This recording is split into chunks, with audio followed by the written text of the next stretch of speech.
నా స్తోత్రములు. విధంగా అన్నారు బాగున్నారండి అంటే బాగున్నారండి. ఈ సమయం మనం లైవ్ ప్రోగ్రామ్ స్టార్ట్ చేసుకుందాం. పాస్పం కావచ్చు ప్లాన్ చేస్తారండి. దేవాసన పొందుకుందాం. పరిశుద్ధ మీకు చెల్లిస్తాం ప్రభా. మా ఎవరు మీకే స్తోత్రం చెల్లిస్తాం తండ్రి. మీరంతే ప్రభావ మీరు కాశీ కాపాడు విధానం బట్టి మీకే స్తోత్రం చెల్లిస్తాం తండ్రి. గడిచిన రోజులు కూడా మీకు చూపించారు తండ్రి. మరి ఈ రోజు ప్రేయర్ డే ప్రభా మరి సాయంకాలం ధరంతా మేము జరిపించుకున్న ప్రభా ఎంతమంది అయితే కూడి ప్రభా మరి అయ్యా ప్రేయర్ డేలో పాల్గొంచుకున్నారు అటు వారందరూ మీ చేతికి అప్పగిస్తూ మీకు జ్ఞాపకం చేసుకుని తండ్రి. ఈ రోజు ఉదయకాలం ప్రభా మరి మందిరంలో ఆనందించాల్సి వచ్చింది ప్రభా. కానీ లేక ప్రభా మరి అయ్యా సాయంకాలం తండ్రి ఆన్లైన్ సర్వీస్ చేయాల్సి వచ్చింది. మీ హస్తంగా అప్పగించుకున్న ప్రభావ త్వరగా తండ్రి మేము అందరూ కూడా ప్రభా సంఘ బిడ్డలందరూ కూడా కలిసిన భాగ్యం మీరు అనుగ్రహించమని కోరుకుంటున్నాం అయ్యా. ఆశగల ప్రాణం అడుగుతున్నాం అయ్యా. మీరు తృప్తిపరచమని కోరుకున్నాం తండ్రి. దయ చూపించమని కోరుకున్నాం తండ్రి. వైరస్ నుంచి విడిపించండి అయ్యా. మీరు అరికట్టమని కోరుకుంటున్నాం అయ్యా. మీరు జ్ఞాపకం చేసుకోమని కోరుకున్నాం తండ్రి. అయ్యా స్వస్థపరిచే దేవుడు మీరు ఒక్కలే మీరు అయ్యా అందరూ మీ చేతికి అప్పగిస్తాం. పాటల్లో వాక్యంలో విజ్ఞాపనం ద్వారా తండ్రి స్వస్థత ప్రార్థన ద్వారా ప్రజలందరికీ మీరు మేలు చేసి ప్రభా ఈ యొక్క ప్రేయర్ డే తండ్రి మీరు దీవెనకరంగా జరిపించి మీరు మేలు చేయమని అడుగుతూ యేసు నామం నడుచున్నాం తండ్రి. ఆమేన్. కూర్చుందని అందరం కూడా మరి పాటలు పాడుకుందాం. మరొకసారి మీ అందరికి నా వందనాలు చెల్లించుకున్నాను. అలాగే దైవజంగా నా వందనాలు చెల్లించుకున్నాను అండి. శామ్యూల్ బాబు అలాగే నా పాపని ఇస్తూ వచ్చి పాటలు పాడతారు. ప్రేమించేదన్ అధికముగా ఆరాధితున్ ఆశక్తితో ప్రేమించేదన్ అధికముగా ఆరాధితున్ ఆశక్తితో పూర్ణ మనసుతో ఆరాధితున్ నిన్ను పూర్ణ బలముతో సేవించేదన్ నిన్ను పూర్ణ మనసుతో ఆరాధితున్ నిన్ను పూర్ణ బలముతో సేవించేదన్ ఆరాధన ఆరాధన ఆరాధన ఆరాధన ఆరాధన ఆరాధన ఆరాధన ప్రేమించేదన్ అధికముగా ఆరాధించున్ ఆశక్తితో ప్రేమించేదన్ అధికముగా ఆరాధించున్ ఆశక్తితో ఎబెనేజరే ఎబెనేజరే ఇంతవరకు ఆదుకున్నావే ఎబెనేజరే ఎబెనేజరే ఇంతవరకు ఆదుకున్నావే మమ్మింతవరకు ఆదుకున్నావే నన్నింతవరకు ఆదుకున్నావే నిన్ను పూర్ణ మనసుతో ఆరాధించు బలముతో సేవించేదన్ నిన్ను పూర్ణ మనసుతో ఆరాధించు నిన్ను పూర్ణ బలముతో సేవించేదన్ ఆరాధన ఆరాధన ఆరాధన ఆరాధన ఆరాధన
నిన్ను పూర్ణ మనసుతో ఆరాధితున్ నిన్ను పూర్ణ బలముతో సేవించేదన్ ఆరాధన ఆరాధన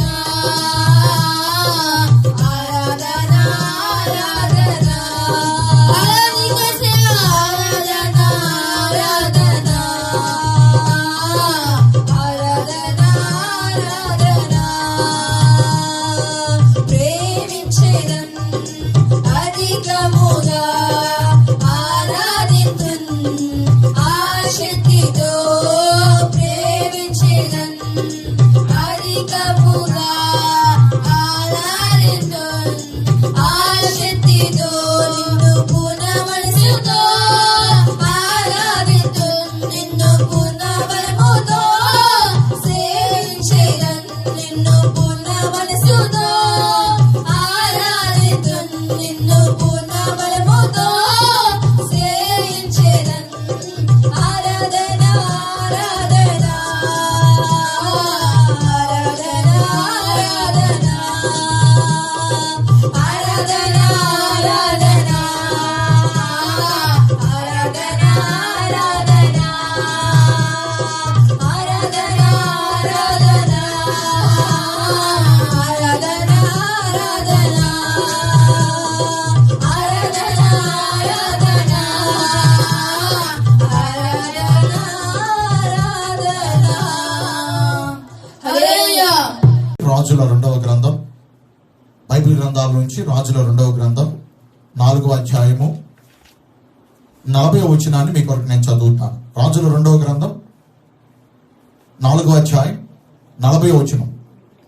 తింటకు వారు వడ్డింపగా ప్రవక్తల శిష్యులు రుచి చూచి, దైవజనుడా, కుండలో విషమున్నది అని కేకలు వేసి దానిని తినక మానిరి. చదవబడిన ఈ లేఖన భాగాన్ని దేవాది దేవుడు మన వినికిల్లో జ్ఞాపకం చేసుకుని లైవ్ను వీక్షిస్తున్న, డిలేలో కూడా వీక్షించబోతున్న వారందరినీ ఈ వాక్యం ద్వారా ప్రభు దర్శించి బలపరచును గాక. ఆమేన్. ప్రియులారా, దైవజనుడైన దేవుని ప్రవక్త అయినటువంటి ఏలియా గారు అగ్ని రథాలపై పరమునకు వెళ్ళిపోయిన తొలి రోజులవన్నీ. ఏలియా గారి ప్రధాన శిష్యుడు ఎలీషా. ఏలియా గారికి కొంతమంది శిష్యులు ఉన్నారు, ఎలీషా గారికి కొంతమంది శిష్యులు ఉన్నారు.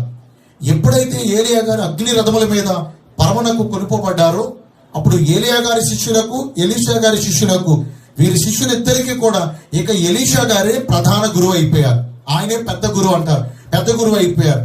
ఒక రోజున వారందరూ అలాగే ఏలియా గారు పరమునకు వెళ్ళిపోవటం, అక్కడ ఆయన పరిచయం అవ్వటం, ఆ తర్వాత ఒక సందర్భంలో గిల్గాలు అనే ఒక ప్రాంతానికి వచ్చాడు. ఆ గిల్గాలు అనే ప్రాంతానికి వచ్చినప్పుడు అక్కడ కొంచెం క్షామం, అంటే కరువు ఎదురైంది, లోటు ఎదురైంది. కరువు ఎదురైనప్పుడు దైవజనుడు అంటున్నాడు, అయ్యా మీరు మీరు మీరు ఆ అడవిలోనికి పోయి కొన్ని కూరాకులు అవి తీసుకురండి అంటే, నేను అనుకుంటున్నాను ఆ అడవి తోట కామోసు. ఆ తోటలో ఎలా ఉంటుందంటే పూర్వం రోజుల్లో ప్రవక్తల సిచ్యువేషన్, ఇప్పుడు ప్రస్తుతానికి గురుకులాలు అంటే మీకు తెలుసు కదండి. చుట్టూత పచ్చని వనంలో ఒక చిన్న హట్స్ లాగా వేసుకుని దాని అంటారు గుడారాలాగా వేసుకుని, గుడిసెల్లాగా వాటిల్లో తమ శాశ్వత జీవితాన్ని గడుపుతారు. చాలా సాధారణమైన సాధు జీవితాన్ని గడుపుతారు. సైన్స్ అంటారు, మాంగ్స్ అంటారు వాళ్ళని. అలాగే ఎలీషా గారు అలాగే ఆ శిష్యులందరూ కూడా ఒక పెద్ద వనము, ఒక చిన్నపాటి అడవి వనం లాంటి దాంట్లో వారి నివాసం ఉంటూ క్షేమంగా ఉంది, ఆకలిస్తుంది. కాబట్టి పని చేయండి, మీరు ఇలా దగ్గరలో ఉన్న వనంలోకి వెళ్ళి, అడవిలోకి వెళ్ళి ఆకుకూరలు తీసుకురండి. ఆకుకూరలు తీసుకొస్తే మనం కూర వండుకుని తిందామని అక్కడ దైవజనుడు చెప్పేటప్పటికి వారు వెళ్ళిపోయి ఆ దేశం అక్కడ ప్రాంతంలోని గబా కొంతమంది ఏమో పొయ్యి రెడీ చేసేసారు, కొంతమంది దాని మీద పెద్ద కొండ పెట్టారు. ఆ తర్వాత కొంతమంది శిష్యులేమో వెళ్ళి ఆ అడవిలోకి పోయి అక్కడ ఉన్నటువంటి ఆకులన్నీ ఏరుకొచ్చి తరిగి వాటిని దాంట్లో కొండలో వేసేసారు. ఈలోపు వంట రెడీ అయిపోయింది, అందరూ భోజనానికి కూర్చున్నారు. ఈలోపు అక్కడ కుండలో తీసి అది ఉప్పు అవన్నీ బాగానే ఉన్నాయి లేదని టేస్ట్ చేయడానికి పాత్రలో పోసుకుని కొంచెం రుచి చూశాడు. రుచి చూసిన వెంటనే అప్పటికే వాళ్ళందరికీ కొంచెం వడ్డించున్నారు కదండి. ఆ రుచి చూసిన వాడు అంటాడు వెంటనే దాని కింద పడేసి, దైవజనుడా, దయచేసి మీరు ఎవ్వరు దాన్ని భుజించవద్దు, మన శిష్యులో కానీ ఎవ్వరు దానిని ముట్టుకోవద్దు. దైవజనుడు అంటాడు, ఏమైనా ఏమైంది, ఎందుకని తినకూడదు దీన్ని అంటే, దైవజనుడా మనం తినే ఈ కుండలో, మనం వండుకున్న ఈ కుండలో ఈ పదార్థంలో విషం ఉంది. యాంప్లిఫైడ్ బైబిల్ నేను ఎక్కువగా వాడుకగా తీసుకుని చదువుతూ ఉంటాను, ఇంగ్లీష్ బైబిల్, యాంప్లిఫైడ్ బైబిల్ అని. ఆ యాంప్లిఫైడ్ బైబిల్లో దాన్ని ఏమంటారంటే, there was a death in the pot, అంటే ఆ కుండలో మరణం ఉందయ్యా. ఇప్పుడు ఈ మరణకరమైంది మనలోకి వస్తే మనము మృతి పొందుతాం, మనం చచ్చిపోతాం. కాబట్టి దయచేసి ఆ కుండ జోలికి వెళ్ళదు. ఆ కుండలో ఉన్నది పారేయండి, వలకపోసేయండి, మొత్తం పోసేయండి, తీసేయండి, మొత్తం డిస్మాండిల్ కుండను బద్దలు కొట్టిందంటే పాస్టర్ గారు అంటారు అక్కడికి వచ్చి, గురువు గారు ఆగా కుండలో ఉన్నది ఏం వంపొద్దు, కుండను పగల కొట్టొద్దు, ఎవ్వరు ఏం చేయొద్దు. ఇక్కడ మరి రైట్ తీసుకొచ్చి ఆ గోధుమ పిండి ఆయన చేతిలో పెట్టారు, ప్రార్థన చేశాడు, అయ్యా ఇప్పుడు నేను మీ చేతులకు అప్పగిస్తున్నాను తండ్రి అని ప్రార్థన చేశాడు. ఆ పిండిని దాంట్లో వేసాడు, కలపండి రబ్బాయి అన్నాడు, గడ్డి తీసి కలిపారు. ఇప్పుడు తిని చూడండి, కొంచెం డౌట్గా ఉన్నారు అందరూ, కొంచెం డౌట్గా, అమ్మ ఇది ఇందాడే చేదుగా ఉందో, ఒకరుగా తింటే చచ్చిపోతాం, ఇది గొంతులోకి వెళ్ళిందంటే చచ్చిపోతాం, మనం నాలుగు మీద ఎంత బాధగా ఉందంటే ఇప్పుడు కడుపులోకి వెళ్ళిందంటే పేగులన్నీ మెరుగడిపోయి చచ్చిపోతాం అనే టెన్షన్ లో వారందరూ ఉన్నప్పుడు పాస్టర్ గారు ప్రార్థన చేసి పిండి గారు తినండి అబ్బాయి అన్నాడు. అది తీసుకుని తినగా ఇక మరి దాంట్లో ఏ విషమును, ఏ మరణమును ఇక ఆ కూరలో లేదటండి. దేవునికి స్తోత్రం చేద్దాం, హల్లెలూయా. ఈ రోజున ఈ సాదృశ్యాన్ని మీతో సింపుల్ గా మీకు అర్థమయ్యే విధంగా కొన్ని మాటలతో నేను ముందుకు తీసుకువెళ్ళి ముగించాలని ఆశిస్తున్నా. మొదట ఏముందంటే, ఆ కొండలో విషం ఉంది, ఆ కొండలోకి విషం వచ్చేసింది, ఆ కొండంతా విషపూరితమైపోయింది. ఇప్పుడు దీనిలో పొరపాటుగా మనం తీసుకుంటే చచ్చిపోతాం. కొంతమంది దైవజనులు, దైవ పండితులు, బైబిల్ పండితులు వారు దీనిని వివరించే విధానం ఎలాగంటే, కొండ మానవుని హృదయానికి సాదృశ్యంగా ఉంది, కొండ మనిషి హృదయానికి సాదృశ్యంగా పోలుస్తున్నారు. నిజమే, ఆ రోజున సుకారను ఊరిలో సమరయ స్త్రీ ఎలాగైతే తన కొండను బద్దలు కొట్టిందో, కొండ బద్దలు కొట్టడానికి ఆ కొండ అర్థం మానవుని హృదయము. కానా ఊరిలో రాతి బాణల్లో నీళ్లు నింపటం, ఆ రాతి బాణ మానవుని హృదయానికి సాదృశ్యంగా పోల్చబడుతుంది. అలాగే ఇక్కడ కూడా కొండలో అన్నమాట, ఆ కొండ అనే మాటకు అర్థం మానవుని హృదయమును సాదృశ్యంగా పోల్చొచ్చు. మానవుడు ప్రతి దాని గుణమెలక లోకంలో ఉన్నవి తీసుకొచ్చి వారి హృదయంలో కలిపేసుకున్నాడు, వారి హృదయంలో జారనిచ్చాడు. ఈ హృదయంలో ఉన్న వాటి వల్ల మానవుడు మరణానికి సమీపిస్తున్నాడు, అంటే మానవుడు నాశనానికి చేరువవుతున్నాడు, నష్టపోతున్నాడు. ఇక అన్ని రకాలుగా, అన్ని రీతులుగా మానవుడు ఒక మాటలో చెప్పాలంటే నశించిపోతున్నాడు. ఈ రోజున ప్రభు నీతో మాట్లాడుతున్నాడు. ఆ కుండలోనికి గోధుమ పిండి దేనికి సాదృశ్యం? ప్రభు అయిన యేసుక్రీస్తుకు. ఎలా సాదృశ్యం? గోధుమ గింజలు ఆ గింజలు పండాక కంకులు తీసి ఆ గింజలు తొలగొట్టి ఆ గింజలు తీసుకొచ్చి దానిని దంచి పిండిగా చేసి ఆ పిండితోనే అప్పాలు చేసుకుంటారు. ఈరోజు యేసుక్రీస్తు ప్రభు వారు మన కొరకు, మనందరి పాపాల కొరకు, మనందరి దోషాల కొరకు, మనందరి అతిక్రమాల కొరకు యెషయా గ్రంథం 53వ అధ్యాయంలో రాయబడుతున్నట్లుగా అతడు మన నిమిత్తము నలుగొట్టబడెను, అతడు మన నిమిత్తము బాధ పొందెను అన్నట్లుగా మనం చదువుకున్నాం. అతడు పొందిన దెబ్బల ద్వారా మనకు స్వస్థత కలిగిన. దేవునికి స్తోత్రం చేద్దాం, హల్లెలూయా. అంటే యేసుక్రీస్తు ప్రభు వారు పొందిన దెబ్బల ద్వారా ఆయన నలుగొట్టబడ్డాడు, ఆయన దంచబడ్డాడు. ఒక గోధుమలను తీసుకుని వచ్చి ఒక గానుగులో పెట్టి దంచితే ఆ గోధుమలు ఎలా పిండి అవుతాయో అలా ఆయన నలిగిపోయారండి యేసుక్రీస్తు ప్రభు వారు. యేసుక్రీస్తు ప్రభుని గోధుమల పిండితో సాదృశ్యంగా పోలుస్తూ ఉంటారు. అలాగే ఇప్పుడు నేను చెబుతున్నాను, మానవుని హృదయం పాడైపోయింది, మానవుని హృదయం చెడిపోయింది, బొత్తిగా మానవుని హృదయం మోసకరమైంది అని ఇర్మియా గ్రంథంలో ప్రవక్త అయిన ఇర్మియా ద్వారా, ఇర్మియా గ్రంథం 17వ అధ్యాయము 7వ వచనంలో 9వ వచనంలో అంటాడు, హృదయము మోసకరమైనది, అది ఘోరమైన వ్యాధి కలిగినది. ఇప్పుడు ఆ ఘోరమైన వ్యాధి కలిగి ఆ వ్యాధిని పెట్టుకుని మనిషి ఏమవుతున్నాడంటే నష్టపోతున్నాడు, నశించిపోతున్నాడు, మరణానికి జోగుతున్నాడు. ఈ రోజున ప్రభు మనతో సెలవిస్తున్నాడు, మన హృదయంలో ఉన్న పాపమును బట్టి మానవుడు నశించిపోతున్నాడు. ఉండకూడదు ఆ కొండలో ఉంది కాబట్టి మరణం ఎదురవుతుంది. ప్రభు వాగ్దానం సెలవిస్తున్నాడు, ప్రభు మాట్లాడుతున్నాడు స్పష్టంగా. ఆ రోజున ఆ ప్రవక్తల శిష్యులు కొండలో వెర్రి ద్రాక్షాలు కూరగాయ ఏరుకొచ్చి అంతా వనమే కదా, అన్ని ఆకులే పచ్చగా కనపడతాయి, టపా కోసుకొచ్చారు. అందులో పడకూడదు పడిపోయింది వెర్రి ద్రాక్ష. దాన్ని ఏమంటారంటే చేదు ద్రాక్ష. చేదు ద్రాక్షాలు, బిటర్ వైన్, బిటర్ గ్రేప్స్ అంటే చేదు ద్రాక్షాలు తీసుకొచ్చి ఆ కుండలో పోసేటప్పటికి తెచ్చిన తాజా కూరగాయలు కూడా, తెచ్చిన తాజా ఆకుకూరలు కూడా, బలము రావాల్సిన ఆకుకూరలో ఉన్న బలం కూడా విరిగిపోయింది. ఆ ద్రాక్షకాయలో ఉన్న చేదుతో ఆ కుండంతా పాడైపోయింది. అంటే ఈరోజు మనం వాక్యాన్ని ఆలోచించగలిగితే ఏది రావటం వల్ల, ఏది ఉండటం వల్ల మానవుడు పాడైపోతున్నాడు, మన హృదయాలలోనికి ఏది చేర్చుకోవటం వల్ల మనిషి నష్టపోతున్నాడు. 2-3 మాటలు మీకు చూపించి నేను వాక్యాన్ని ముందుకు తీసుకెళ్లి ముగించాలని ఆశిస్తున్నాను. సామెతల గ్రంథం 14వ అధ్యాయం 12వ వచనం ఒకసారి తీద్దాం. సామెతల గ్రంథం 14వ అధ్యాయము 12వ వచనం. సామెతల గ్రంథం 14వ అధ్యాయము 12వ వచనాన్ని ఒకసారి మనం చదివితే చూడండి. ఒకరి ఎదుట సరి అయినదిగా కనపడే మార్గము కలదు, అయితే తుదకు అది మరణములకు త్రోవ తీయును. చూడండి, మరణానికి నడిపించేది ఏంటి? ఆ రోజు కుండలో వెర్రి ద్రాక్షాలు ఉండబట్టి ఆ కూరంతా పాడైపోయింది. ఈరోజు మన హృదయంలో ఏముంటే మన హృదయం పాడైపోతుంది, మరణానికి అంటే నరకానికి, నాశనానికి, నష్టపోతానికి దారి తీస్తుందంటే ఒకరి ఎదుట సరి అయినదిగా కనపడే మార్గం ఉంది.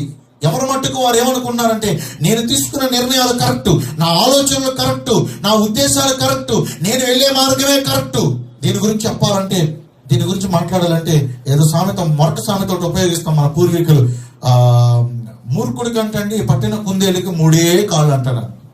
అంటే ఆడు పట్టుకున్న కుందేలికి ఏమున్నాయో పాప, అది పుట్టినప్పుడు కాలు లేకుండా పుట్టిందో, లేకపోతే తర్వాత ఎదిగినప్పుడు వేటగాడి దెబ్బ దగ్గర కాలు ఇరిగిపోయిందో, లేకపోతే గెంతుతున్నప్పుడు కాలు ఇరిగిపోయిందో, ఆడు పట్టుకున్న కుందేలికి ఎన్ని ఉన్నాయి? 3 ఉన్నాయి. ఆడు అనుకున్నాడు నేను పట్టుకున్న కుందేలికి 3 కాబట్టి ఇక లోకంలో ఉన్న కుందేలు అన్నిటికీ 3 కాళ్ళు అంటున్నాడు. వీక్షిస్తున్న వీక్షకులు కామెంట్స్ పెట్టద్దు, కానీ మీరు కూడా ఒకసారి ఆలోచించుకోండి. కుందేలికి ఎన్ని కాళ్ళు ఉంటాయి? లైవ్ ఆఫీసెస్ వెనక్కి వెళ్ళిపోయి దాంట్లోకి వెళ్ళి క్రోమ్లోకి వెళ్ళి rapid how many legs does rapid have అని కొట్టద్దు, తర్వాత కొట్టుకోండి. కుందేలికి 4 కాళ్ళు ఉంటాయి, ఖచ్చితంగా 4 ఉంటాయి. ఎదర 2 వెనక 2, 4 కాళ్ళతో గెంతుతూ ఉంటుంది. అంటే నాకు తెలిసినంత వరకు, నాకు తెలిసిన కుందేళ్ళు, నేను చూసిన కుందేళ్ళు 4 కాళ్ళతో గెంతుతాయి. కంగారులకి 2 ఉంటాయి, కుందేలికి 4 కాళ్ళు ఉంటాయి. ఈడు అంటాడు నేను పట్టుకున్న కుందేలకు 1 కాలు ఇరిగిపోయింది, నేను పట్టుకున్న కుందేలకు 3 కనపడుతున్నాయి కాబట్టి ఇక ప్రపంచంలో ఉన్న కుందేలు అన్నిటికీ 3. తాను పట్టిన కుందేలకు 3 కాళ్ళు అన్నట్టుగా ఈరోజు మనం తీసుకునే నిర్ణయాలు, మన ఆలోచనలు, మన స్వబుద్ధి, ఈ స్వబుద్ధి మనలో ఉండటం వల్ల, స్వనీతి మనలో చొరబడటం వల్ల మన దృష్టికి మనమే నీతిమంతులు, మన దృష్టికి మనమే పరిశుద్ధులు, మన దృష్టికి మనమే భక్తిపరులు, ఇలాంటి స్వనీతి, స్వధర్మం, స్వబుద్ధి ఎప్పుడైతే మనలో చోటు చేసుకుంటుందో మానవుడు ఆటోమేటిక్గా పతనం అయిపోతాడు. పిల్లరా, ఒక్కసారి వాక్యాన్ని ఆలకిస్తున్న మనందరం కూడా ఆ రోజు కుండలో ఉండకూడని ద్రాక్షాలు ఉన్నాయి, వెర్రి ద్రాక్షాలు ఉన్నాయి కాబట్టి ఆ కుండలో ఉన్న మిగిలిన కూర కూడా మరణంగా మారిపోయింది, చేదుగా మారిపోయింది. ఇది తిన్నామా చచ్చిపోతాం, బాబోయ్ ఇది లోపలికి వెళ్తే పాడైపోతాం. ప్రభు వారి వాక్యం ద్వారా మనల్ని సెలవిస్తున్నారు, హెచ్చరిస్తున్నారు. మానవుడా, మన హృదయమే ఆ కుండ, ఒట్టి కుండ, మట్టి కుండ, ఓటి కుండ. మనమే ఆ కొండ అండి. ఓటి కొండ అంటే పెట్టి ఆ పైనుంచి 1 అడుగు పైనుంచి వదిలినా పడక మనం పగిలిపోతుంది. అల్పాయుష్కులం అండి మనము, అల్పాయుష్కులం. మనం ఎంతో మిడిచిపడిపోతున్నాం, ఎంతో సంబరపడిపోతున్నాం, ఎంతో ఆనందపడిపోతుంటాం. అల్పాయుష్కులం. మరుక్షణం ఏమైందో తెలియని దౌర్భాగ్యమైన బ్రతుకు మనం. మన జీవితం ఎంత విచారకరమని చెప్పాను. ఇది నా చేతిలో ఫోన్ ఉంది, దీన్ని ఒక మనిషి తయారు చేస్తాడు, దీని డిజైన్ ఒక మనిషి తయారు చేస్తాడు. తయారు చేసిన దీనికి గ్యారంటీ ఉంది, కానీ తయారీదారుడికి గ్యారంటీ లేదండి. అంటే ఒక తయారు చేయబడ్డ వస్తువుకి గ్యారంటీ ఉంది, కానీ ఇప్పుడు మనం మొన్న మీకోసం సంఘస్థులందరి కోసం మందిరాలకు వస్తే ఎవరు అసౌకర్యానికి గురి కాకూడదు, భయాలకు గురి కాకూడదు అని హై ఎక్విప్మెంట్ టెక్నాలజీతో కూడిన అన్ని తెచ్చామండి. మన original number 1 original genuine parts తెచ్చాం అన్ని. అందులో ఒకటి థర్మామీటర్. ఒక థర్మామీటర్ దగ్గర 6,000 రూపాయలు ఖరీదని. ఆ థర్మామీటర్ తీసుకొచ్చేది మనం బయట పెద్ద షాపింగ్ మాల్స్ కి, పెద్ద వాటికి వెళ్తాం. ఇప్పుడు ఈ మధ్యలో ఎక్కువ చూస్తున్నాం మనం, ఈ కరోనా వైరస్ వచ్చిన తర్వాత. అది ఇలా నుదుటి దగ్గర పెట్టి ఇలా చెక్ చేస్తే వెంటనే దాంట్లో ఉన్న బాడీలో టెంపరేచర్ తెలిసిపోతుంది కదా. అలాంటి పెద్ద టెక్నాలజీ ఉన్నటువంటి థర్మామీటర్ తెచ్చాము. ఏదో నోట్లో పెట్టిన థర్మామీటర్ కాదు, చాలా పెద్ద మంచిది, చాలా హై క్వాలిటీ. దాన్ని అడిగాను నేను, ఏమంటే ఇది ఇంత ఖరీదు కదా, మరి దీని పరిస్థితి ఏంటంటే, సార్ 3 సంవత్సరాలు గ్యారంటీ ఇచ్చాం సార్. 3 సంవత్సరాలలోపు ఇది ఏమైనా మీరు తెచ్చేది కొత్త తీసుకెళ్ళిపోయి అన్నాడు. అంటే తయారు చేసిన ఒక మనిషి ద్వారా తయారు చేయబడిన ఒక వస్తువుకి గ్యారంటీ ఉంది, కానీ ఆ వస్తువును తయారు చేసిన మనిషికి మాత్రం గ్యారంటీ లేదు. ఇప్పుడు మనం వాడే ప్రతి వస్తువు అంతెందుకండి, ఒక యాపిల్ ఫోన్ తీసుకుందాం. స్టీవ్ జాబ్స్ ఏదో ఉందో ఆ యాపిల్ ఫోన్ సృష్టికర్త, అసలు యాపిల్ సంస్థకి అధినేత, ఆ యాపిల్ సంస్థని తయారు చేసిన ఆయన స్టీవ్ జాబ్స్. ఆయన తయారు చేసిన ప్రోడక్ట్స్ ప్రపంచవ్యాప్తంగా కొన్ని 100 కోట్లు వ్యాపారం జరుగుతుంది, 1000 కోట్ల వ్యాపారం జరుగుతుంది. కొన్ని 100 మంది చేతుల్లో మ్యాక్ బుక్స్ కానీ, ఐప్యాడ్స్ కానీ, ఇంకా ఎన్ని ప్రోడక్ట్స్ వచ్చినాయండి యాపిల్ సంస్థ నుంచి. యాపిల్ సంస్థ నుంచి బోల్డ్, ఒక వాచ్తో కూడా, ఒక వాచ్, తర్వాత ఇయర్ ఫోన్స్, ఆ తర్వాత ఫోన్లు, ట్యాబులు, ల్యాప్టాప్లు, రకరకాలుగా వచ్చిన టీవీలు, రకరకాలుగా వచ్చినాయి. యాపిల్ టీవీలు చాలా వచ్చినాయి. అయితే నేను అంటాను, ఇప్పుడు దాన్ని కనిపెట్టిన స్టీవ్ జాబ్స్ గారు లేదని చనిపోయారండి. ఆయన చచ్చిపోయారు. అంటే తయారీదారుడేమో చచ్చిపోతున్నాడు, తయారు చేయబడ్డ వస్తువులకు మాత్రం గ్యారంటీ ఉంది. అంత అల్పమైంది మన ఆయుష్, మానవుని ఆయుష్ అంత అల్పమైందండి. ఓటి కుండ లాంటోడు మనిషి, నీటి ఆవిరి లాంటోడు మనిషి ఆయుష్ నీటి ఆవిరి లాంటిది. ఇవాళ నేను కనపడుతున్నా, తర్వాత ఏమవుతుందో నాకే తెలియదు. ఎవరమైనప్పటికీ అల్పమైనది కదండి. అన్నయ్య గారు ఏఆర్ స్టీవెన్సన్ గారు ఆయన రాసిన పాటలో ఒక పాట అంటాడు, మనిషిగా పుట్టినోడు ఎంత మహాత్ముడైనా కన్ను మూయాల్సిందే, మట్టిలో కలవాల్సిందే. 3వ రోజు నుంచి కుళ్ళిపోవడం మొదలు పెట్టిందండి ఈ శరీరం, ఈ దేహం.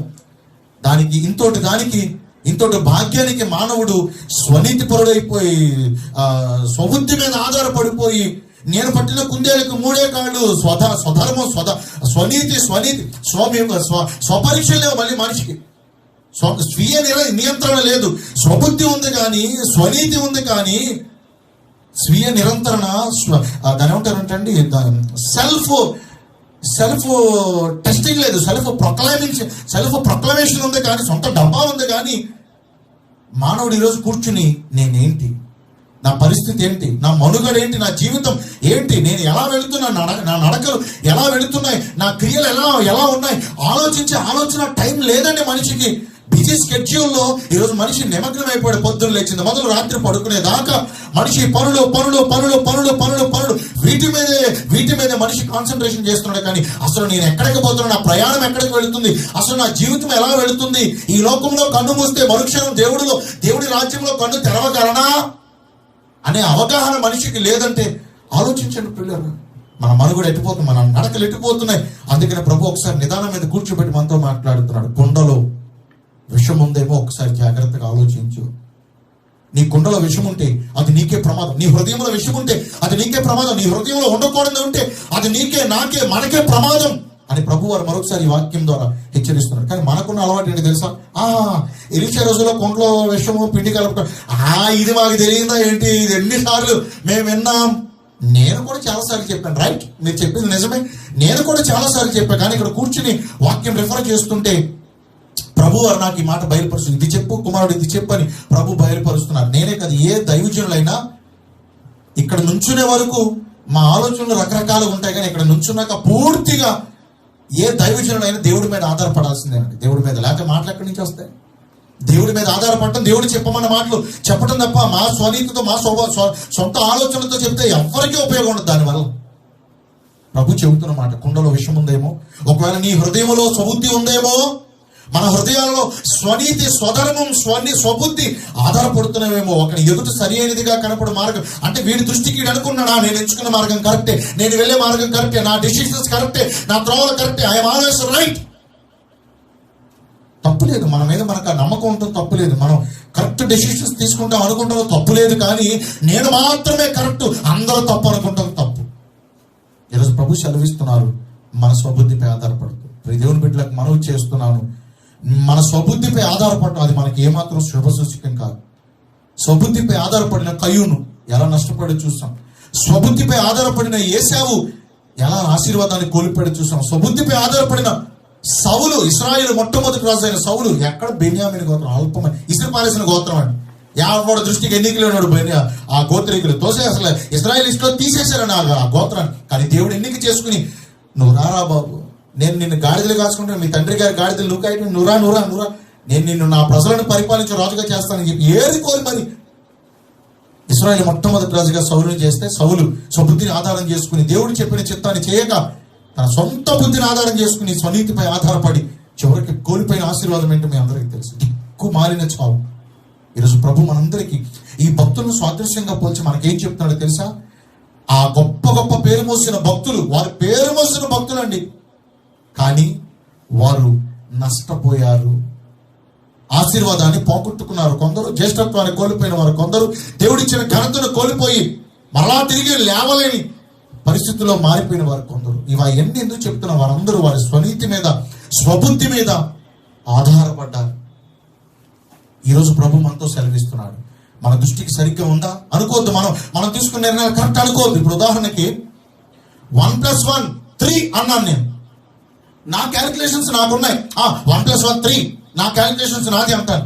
కానీ అక్కడ జవాబు ఏదుందో అది రాస్తేనే నీకు కరెక్ట్ అనమాట. ఇంతకీ 1+1 3 2 అండి.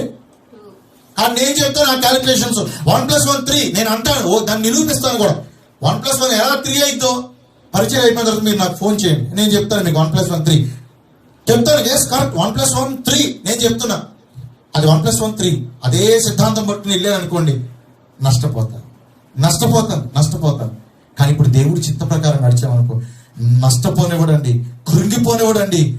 మధురముగా, చేతులు కూడా ఆయన విరిచివేసి మధురముగా మార్చేస్తాడు. దేవునికి స్తోత్రం చేద్దాం. హల్లెలూయా.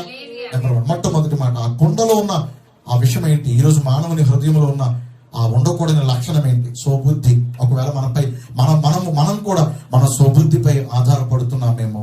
ఈ వాక్యం ద్వారానైనా మన స్వనీతిని, మన స్వబుద్ధిని, మన స్వధర్మాన్ని విడిచిపెట్టి పూర్తిగా దేవుని చిత్తానికి లోబడితే ఆయన నిశ్చయంగా మనల్ని అభివృద్ధి చేస్తారు. రెండో మాట, కొరింథీయులకు రాసిన మొదటి పత్రిక 5వ అధ్యాయం 6వ వచనం. కొరింథీయులకు రాసిన మొదటి పత్రిక, అపొస్తలుడైన పౌలు కొరింథీయులకు రాసిన మొదటి పత్రిక 5వ అధ్యాయము 6వ వచనాన్ని మనం చదువుకున్నాం. కొరింథీయులకు రాసిన మొదటి పత్రిక 5వ అధ్యాయం 6వ వచనం. మీరు అతిశయపడుట మంచిది కాదు. పులిసిన పిండి కొంచెమైనను మొత్తంతయును పాడు చేయును.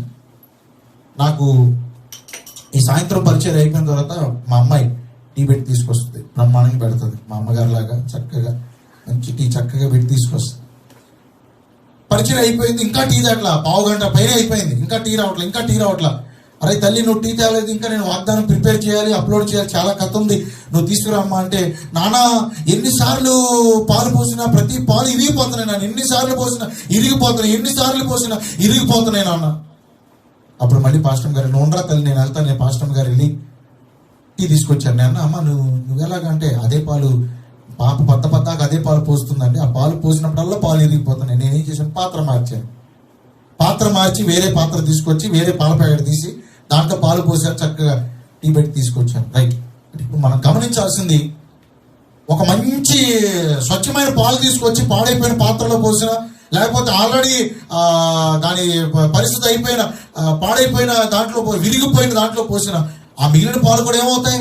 విరిగిపోతాయి. మిగిలిన ఎంత స్వచ్ఛమైన పాలు పోసినా విరిగిపోతాయి. అయితే పాలన్న మార్చాలి, లేకపోతే పాత్రన్న మార్చాలి. కదండి, పాలన్న మార్చాలి, పాత్రన్న మార్చాలి. ఈ రోజున మన ప్రభు చెబుతున్నాడు, పులిసిన పిండి కొంచెమైనా మిగిలినదంతా పాడు చేసేసి, మన ప్రవర్తన ఎంత మంచి ప్రవర్తన అయినా ఏదన్నా పులిసింది, పాతది, పులిసిపోయిందంటే పాతది, ఆ పాత జీవితంలో ఉన్న అలవాటు, ఏదైనా ఒక చిన్న అలవాటు మనలో ఉన్న మన ప్రవర్తన అంతా పాడైపోతుంది. ఇప్పుడు ఉదాహరణకి నేను మీకు కనపడుతున్నాను, క్లియర్ గానే కనపడుతున్నాను కదా. వైట్ షర్ట్ వేసుకుని ఉన్నాను, పైనుంచి కింద దాకా షర్ట్ అంతా వైట్ కలరే. అయితే ఈ షర్ట్ మొత్తం బాగుంది, కానీ ఎక్కడన్నా చిన్న ఇంకు మరక ఎక్కడన్నా అంటింది అనుకోండి, ఇప్పుడు వచ్చి చూస్తున్నవాడికి ఎంత పైనుంచి కింద దాకా తెలుపు షర్ట్ కనపడిద్దా, అక్కడికి ఎక్కడో అంటుకున్న నల్ల చిన్న మచ్చ కనపడిద్దా? మచ్చే కనపడింది.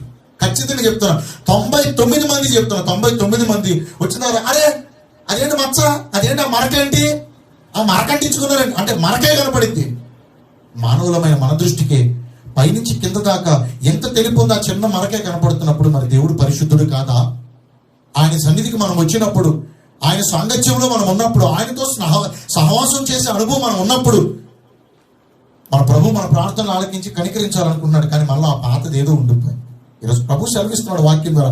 ఆ పాతది ఏదో ఒకటే చిన్నది, ఆ చిన్నదానిని మనం తొలగిస్తే, ఆ చిన్న తప్పును, ఆ చిన్న పొరపాటును మనం తీసుకోగలిగితే ముందు ముందు బోర్డు అంత మంచి భవిష్యత్తు దేవుడు మన కొరకు సిద్ధపరిచారు. దేవునికి స్తోత్రం చెబుదాం. హల్లెలూయా.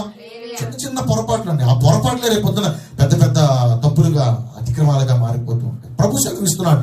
ఒక రోజున ఒక మంచి సౌండ్ పార్టీ, మంచి ఆస్తిపరుడు ఒక ఆయన యేసు ప్రభు దగ్గరికి వెళ్ళి, బోధకుడా, నిత్య జీవానికి వారసుని అవ్వాలంటే నేనేం చేయాలి? యేసు ప్రభు అంటున్నాడు, వాడికి ఉన్నాయని చెప్పాడు. రే బాబా రే, ఇలా ధర్మశాస్త్రం అనుసరించాలి, 10 ఆజ్ఞలు పాటించాలి, ఇలా నడవాలి, అలా నడవాలంటే ఈయన అంటాడు, యేసయ్య నువ్వంటే నినగాక మొన్న వచ్చినాడు కొత్తగా, నేనైతే నా బాల్య ప్రాయం నుండే నేను ధర్మశాస్త్రాన్ని క్షుణ్ణంగా అభ్యసించినవాడిని, అవన్నీ తెలుసుకున్నవాడిని, అలా కాకుండా ఇంకేమైనా చెప్పంటే యేసు ప్రభు అంటున్నాడు, యేసు వారిని చూచి వారిని ప్రేమించి వారితో సెలవిస్తున్నాడు, కుమారుడా నీకు ఒక్కటి కొదవ ఉంది. ఎన్ని కొదవ ఉన్నాయంటే ఆ సహోదరుడికి ఒక్కటి కొదవ ఉంది. నీకు ఒక్కటే కొదవ ఉందయ్యా, ఆ ఒక్క దాని వల్ల నువ్వు నిత్యరాజ్యాన్ని కోల్పోయేటట్టుగా. అన్ని బాగున్నాయి, మిగతా అంతా పెర్ఫెక్ట్ గా ఉన్నావు, కానీ ఆ ఒక్కటే నీలో ఉన్న లోపం. ఈరోజు మరి ప్రభు మనల్ని దృష్టిస్తే మనలో ఎన్ని లోపాలు ఉన్నాయి? Of course nobody is perfect. నేనేమని చెప్తానంటే ఎవరు పర్ఫెక్ట్ కాదు కాబట్టి నేను తప్పు చేస్తే ఏముందని చెప్పి గుడ్లో మెల్లగా వెళ్ళొద్దు, గుడ్డు చీలో పట్టేట్టు వెళ్ళొద్దు. Nobody is perfect, but try to be perfect. మనలో పర్ఫెక్ట్ లేదు, మనం పరిపూర్ణం కాదు, కానీ పరిపూర్ణలుగా ఉండటానికి ప్రయత్నం చేయి, భక్తి చేయి. ఈ రోజు కాదు, రేపు కాదు, ఒకరోజు కాదు, ఒక రోజున మారకపోతే, మార్పు చెందకపోతే రేపు పొద్దున దేవుడు 2 అంచుల వాడిగలిగిన ఖడ్గంతో నీతో యుద్ధం చేస్తాడు. ఆయనతో యుద్ధానికి తలపడి గెలవగలమా? ఆయనతో పోరాడి గెలవగలమా? ఆయనతో పోరాడటానికి ఆయన ఏమన్నా నరమాత్రుడా? ఆకాశ మహాకాశాల పట్టజమైన గొప్ప దేవుడే, కోటి సూర్యుల తేజస్సు కంటే ఎంతో తేజస్సు కలిగిన అద్భుతమైనటువంటి దర్శనమే ఆయనది. ఆయనతో పోరాటానికి దిగగలవా? దిగి గెలవగలవా? అందుకని ప్రభు సెలవిస్తున్నాడు, దైవజనుడా కొండలో విషం ఉందయ్యా, విషము కొండ బలగొట్టేద్దాం, వనదాంతో ఒప్పేద్దాం, అది మన దృష్టి. కానీ దైవజనుడు వద్ద అవసరం లేదయ్యా, కొండలో నేను పిండి కలుపుతానయ్యా. ఆ గోధుమ పిండి తెచ్చాడు, కొండలో కలిపాడు, ఇక చేదంతా పోయి. ఈ రోజున నీ కొరకు నా కొరకు వెతపడుతున్న ఈ వాక్యం మన హృదయాల్లోనికి ఎప్పుడైతే చేర్చుకుంటామో మనలో ఉన్న చేదంతా విరిగిపోద్ది, మనలో ఉన్న పాపమంతా విరిగిపోద్ది, మనలో ఉన్న కల్మషం అంతా విరిగిపోద్ది, మరణకరమైనది ఏదన్నా అదంతా విరిగిపోద్ది. ఇక నాశనం కాదు, ఆరోగ్యంతో నింపబడతాం, ఆశీర్వదించబడతాం. మరి మన కుండలో ఉన్న విషయం ఏంటో, మనల్ని నాశనం చేసి నష్టపరిచే ఆ ఉండకూడని లక్షణాలు ఏంటో మనం విన్నాం. ఒకటోది స్వబుద్ధిపై ఆధారపడే ఆ లక్షణం, అది మనం తొలగించుకున్నాం. అది చాలా డేంజర్ అండి, చాలా స్వబుద్ధిపై ఆధారపడటం చాలా డేంజర్. నాకే తెలుసు అండి, నాదే నీతి, నేను చేసేదే భక్తి. నో, ఇప్పటి వరకు మనం అలా ఉన్నాం, ఇక మీద మనం అలా ఉండొద్దు. స్వబుద్ధిపై అస్సలు ఆధారపడద్దు, మనల్ని నష్టపరిచేది స్వబుద్ధి. దైవ చిత్తంపై ఆధారపడితే, దేవుడు చెప్పిన ప్రకారం, లేకపోతే దైవజనుడు మన నిన్నటి నుంచి 4 రోజుల పరిచయం అందించిన అభిషేక్తులు, దైవజనులు, ఇలాంటి గొప్ప గొప్ప భక్తులు, లేకపోతే మేము ఇలా చెప్పే మాటలు మిమ్మల్ని బలపరుస్తూ ప్రేరేపిస్తున్నప్పుడు మీరు చేయవలసింది, నాతో దేవుడు మాట్లాడుతున్నాడు, నేను లోబడతాను. మీకు చిన్న సాక్ష్యం చెప్పి నేను వాక్యాన్ని ముగిస్తాను. ఒకటి, స్వబుద్ధిపై ఆధారపడకూడదు. రెండోది, పాత పులిసిన పిండి ఏది మనలో ఉండకూడదు. చాలు. చిన్న ఉపమానం చెప్పి నేను వాక్యాన్ని, ఉపమానం కాదు, ఈ రోజు జరిగిన ఒక చిన్న విషయాన్ని మీతో చెప్పి నేను వాక్యాన్ని పూర్తి చేస్తాను. మన సంఘస్థులు ఒకరు, అంటే పలానా పేరు చెప్పను నేను, మన సంఘంలో ఒకరు నాకు మన ఫోన్ చేసి, అన్నయ్య ఇలా మేము ఒక చిన్నపాటి వ్యాపారం చేయాలనుకుంటున్నాం, సెంటర్ అంతా మంచిదే, మనకు అన్ని అనుకూలంగానే ఉన్నాయి, మంచిగా చెప్తున్నా, మంచిగా ఉంటుంది, మంచి చెడే ఉంటుంది, మంచి అన్నయ్య ఇలా వ్యాపారం చేయాలనుకున్న సెంటర్ మంచి సెంటరు, మరి ఆ వ్యాపారం మనం చేస్తే తక్కువ పెట్టుబడి, ఇంచుమించు ఒక 2-3 లక్షలు మనం పెట్టుబడి పెడితే ఆ వ్యాపారం మనకు వచ్చేస్తుంది. అక్కడి నుంచి మనం వ్యాపారం చేసుకోవచ్చు. పనులు లేక ఇప్పుడు ప్రస్తుతం ఉన్న పరిస్థితుల్లో చాలా ఇబ్బంది అవుతుంది, ఇక అలా వ్యాపారం మొదలు పెట్టాలనుకుంటున్నాం అంటే నేను ఆ చెల్లిని అడిగా, అరే తల్లి ఏమైనా అడ్వాన్స్ కట్టారా అంటే, ఆ చెల్లి అన్నమాట నాకు చాలా నచ్చింది. అన్నయ్య మీకు చెప్పకుండా, మీరు ప్రార్థించి మీ మాట తీసుకోకుండా మేము ఎలా పెడతామన్నయ్య? లేదన్నయ్య మీరు చెప్పండి, మీరు ప్రార్థనలో పెట్టి దేవుడు మీకు చెప్పింది ఏదైతే ఉందో అది మాకు చెప్పండి, అప్పుడు మేము వ్యాపారం మొదలు పెట్టాలి. అది వద్దంటారు, ఆపేస్తాం. మాకు ఎలాంటి పరిస్థితులు ఉన్నా పర్లా, మీ మాటను మేము దేవుడి మాటగా భావిస్తాం. తల్లి అలాగే రా తల్లి, ప్రార్థనలో పెడుతున్నాం. ప్రార్థనలో పెడుతున్నప్పుడు ఆ ప్రాంతం, ఆ వ్యాపారం అక్కడ చీకటి మాటను దైవ మాటగా మేము భావిస్తున్నాం, లేదని అది వేరే ఇంకేదైనా ఉంటే ఆలోచిస్తాం. ఒకసారి దేవుడు వద్దన్న దాన్ని మళ్ళీ మేము దాని జోలికి వెళ్ళాం. ఆ చెల్లి చెప్పిన మాట ఎంత ఆనందం అనిపించింది. వారికి పని లేదు, ప్రస్తుతానికి పని లేకపోతే పోషణ లేదు. పిల్లలు ఉన్నారు, మంచి యవన బిడ్డలు ఉన్నారు, వాళ్ళకి ఫీజులు కట్టాలి, లేకపోతే వాళ్ళకి పోషణ లేవు. అప్పుడు ఆ బిడ్డ, నేను వ్యాపారం పెడితే ₹1 సంపాదించవచ్చు కదా, అంతే పాస్టర్ గారు ఎప్పుడు ఇలాగే చెప్తారులే, ఏముందలే, వాళ్ళ మాత్రం వాళ్ళకేం తెలుసులే అనుకుని చెప్పి గుడ్డెత్తి చేరబడ్డట్లుగా వెళితే నష్టపోయేది మనమే. ఆ చెల్లి చెప్పిన మాట నాకు చాలా ఆనందం. అని మీ మాటను మేము దేవుడి మాటగా భావిస్తాం. ఎందుకంటే దేవుడు మీ ద్వారా మాకు చెబుతున్నప్పుడు ఆ మాటకు మేము లోబడితే ఎప్పుడు మాకు మంచే. మరి ఈరోజు ప్రభు మనతో మాట్లాడ్డా? ప్రభు మనకి తన చిత్తాన్ని తెలియజెప్పడా? మనం తొలగించుకోవాల్సినవి తొలగించుకుందాం. స్వబుద్ధిపై ఆధారపడటం మానేద్దాం. స్వబుద్ధి, స్వనీతి, స్వధర్మం, సొంత నిర్ణయాలు ఇవి మానేద్దాం. దేవుని మాటని, దైవజనుల మాటను మనము అనుసరిద్దాం. పాతది ఏది మనలో ఉంచొద్దు. పాత జీవితం, పాత పాపం, పాత అలవాట్లు, పాత చెడు, పాత జీవితం ఏది మనం రిఫ్రెష్ అయ్యి రిన్యూవల్ గా మనం మార్చబడి నూతన పరచబడిన వారమై, నవీన స్వభావాన్ని కలిగిన వారమై మారు మనసు పొంది ప్రభు ద్వారా గోధుమ పిండి అనగా ప్రభుని మన జీవితాల్లోనికి, మన హృదయాల్లోనికి ఆహ్వానిస్తే మన జీవితం సంతోషభరితం అవుతుంది. అలా ప్రవర్తించి ప్రభు ఇచ్చి మేలులు పొందుదాం. దేవుడి కొద్ది మాటలు మనందరి వినికిడిలో దీవించి మనలో ఉన్న విషయాన్ని విరిచివేసి ఆరోగ్యవంతులుగా, ఆశీర్వాద కారకులుగా దేవుడు మనల్ని చేయును కాక. ఆమేన్.